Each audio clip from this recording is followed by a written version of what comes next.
to the Turkish-American Hour. I'm Goksin Carey. Phil Pasquini is an award-winning photojournalist, artist, and educator who has traveled extensively across the U.S., Europe, the Middle East, and North Africa for more than 4 decades. He's the author of Domes, Arches, and Minarets. His insights and observations of the subject, along with his excellent photographs, make this book a must for anyone interested in Islamic studies, architecture, history, and Americana. He has also worked as a radio correspondent. He lives with his wife Elaine, also a photojournalist in California. I would like to welcome Ms. Pasquini. Thank you, Goksin. Today we see the news visually. How do you see the role of photojournalism and how it changed during your career? Well, photojournalism has changed so much just in the last decade with the advent of computers and cell phones and so on, so that we went from film in which you would photograph something and then hopefully it would turn out, to instantaneous response with digital, and then also the delivery of news. You know, it used to be that we'd have to wait till 5 o'clock for the edition to come out, and now you have news continuously. And as someone once said, it's interesting to them, if you're an alien, why people would pay for day-old news and get news as it breaks for free. So there's a huge renaissance, as we're all aware. So the high-tech is really very convenient for both parties. It is, and it's very challenging to monetize and try to make money and keep it going. So there's lots of challenges. And what prompted you to write this book? Do you think the Islamic influence in architecture is underrated by academics and general public? I think, well, what motivated me was I wanted to dispel the notion that somehow Muslims and Islam arrived in America on 9/11 in 2001. I wanted to illustrate using architecture how Muslims and Islam have been part of America before America was even a country. And so I traced that through the book, starting with the Alamo, which is the earliest building built by Muslims, but that was in 1744, before the U.S. was a nation.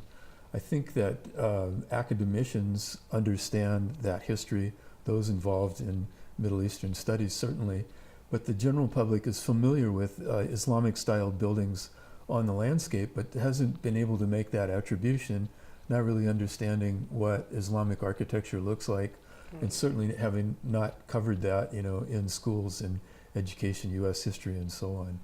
So many of these buildings are so familiar and have been on the landscape or the cityscape for so long that they just seem like buildings without any backstory or historical reference. And in which state is the tallest minaret in America located? Actually, that is in your book, you know? Yeah, in 1924 there was a shrine temple built in Helena, Montana, and I believe, if memory serves me well, it's 165 feet tall, which is almost a 17-story building, and it's been there since 1924, so it has a long history, and it's the tallest minaret in the U.S. Okay. And which famous architects have utilized Islamic motifs and architectural design as inspiration in their buildings? Well, there must be so many. Oh, so many. One in particular would be Frank Lloyd Wright, who was actually brought to Baghdad by the king of Iraq in the early 1950s to redesign the city, the central part of Baghdad. And he came back to the U.S. with his program and his ideas, began implementing drawings for the buildings. The king was deposed. He had all these wonderful, magnificent, modern, Islamic-inspired buildings to build. And around that time, a few years later, Marin County, California, where I live, they decided to build a new civic center. So they hired Frank Lloyd Wright, commissioned him to build a new civic center, and he said, I know exactly what you need, and built what is essentially an elongated mosque with a dome, many arches, and a wonderful minaret for the central part. But Philip Johnson, another contemporary architect, is another one. Sloan from Philadelphia in the late 1800s, who did a series of books based on different styles of architecture for different professions, was another. It goes on and on. Richard Morris Hunt is another architect. So if you look at the embodiment of any architect's work, and you go through all the buildings that they've built, you'll most likely come across some Islamic influence that's either overtly or covertly embodied in their work. And What is the story behind an architect who signed the building in Arabic on its fachad? That's the Alcazar Theater in San Francisco, which was a shrine temple. It was built by Thomas Patterson Ross, who was a thematic architect who rebuilt Chinatown in an Orientalist fantasy style after the 1906 earthquake. So Ross was a Shriner, and the Shrine asked him, his brothers asked him to design a new building, and he designed and built the temple on Geary Street in San Francisco in an Islamic style. And he asked only one thing of his members, and that was that he could put his name on the cornerstone, and they told him absolutely not. Under no conditions could his name appear there, that it was only for the potentate's name. So it was about 30 years later that when someone who read Arabic looked at the tiles around the alfiz, the door frame, I realized that at the top it said, "All those who enter in peace" in Arabic, and on the left side it says, "There is but one God, Allah," and on the right it says, "Ross is an architect of no equivalent" in Arabic. So it was a wonderful way of getting your name on the building, Yes, somewhat surreptitiously. And which vice president has their? That would be Vice President Curtis, who was Native Curtis, yeah. American, who has 2 domes on his house that he lived in Topeka, Kansas. So it's Why do you think they chose to have that dome in their well, house? he actually purchased a home from a doctor whose wife wanted to add an Orientalist touch to the building to make it seemingly more profound in the landscape and a little more exotic. So he inherited it, but he maintained it and kept it much to his credit. And it's still there today. So if you're ever in Topeka, Kansas, you can see it. So over which major boulevard of 2 lonely minarets stands Sentinel? That's in Los Angeles. The Hagia Sophia, in part of the book is divided in sections, and the first section is about the history, evolution, and design influences on Islamic buildings in America. And the second part is a portfolio of photographs. And in that portfolio is the Hagia Sophia, because some of the buildings that were built in an Islamic style were famous buildings. The Taj Mahal, which ended up being a houseboat depiction in Sausalito. And in Los Angeles, there was a gas station called Calmos Number 1, and it was based on the Hagia Sophia, and it had 2 minarets, and in the center was what's called a Blue Dome building, which is in actually Tulsa, Oklahoma. But it had a dome-shaped structure for the office for the gas station, which was torn down some years ago. And now if you drive down Hollywood Boulevard and you look at that particular lot, you'll see 2 minarets without any reference to a mosque shape by itself.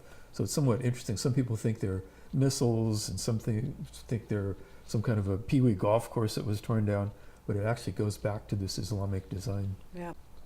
How long did it take you to write the book? My wife and I traveled for 5 years around the U.S. We went to 26 different states, but to prepare for that, I spent many hours using Google Maps. Researching. I read, I think, 26 or 28 different books. There's a bibliography in the back section of the book, and did extensive research about the buildings. And in many cases, I was able to discover who the architects were. In a few instances, it was unknown who the architect of a specific building was. But it was an interesting undertaking. And in the south, we would travel in the winter, and in the north, we would travel in the summer. So we kind of plotted out, and things evolved. And some buildings were serendipitous. We walked down the street, and suddenly there'd be this wonderful building, which was included. So it was about 5 years, and then 2 years of writing. So it's about a 7-year 7 years. endeavor. That's altogether. quite a long time. Yeah, it's a real commitment, so it was a great undertaking, wonderful experience. Actually, I do like the dome style. If you were an architect of your own home, would you build your house as a dome? I would be tempted to. Yeah, there's some beautiful. That's a wonderful energy in the It dome. is, I can see that. Wonderful.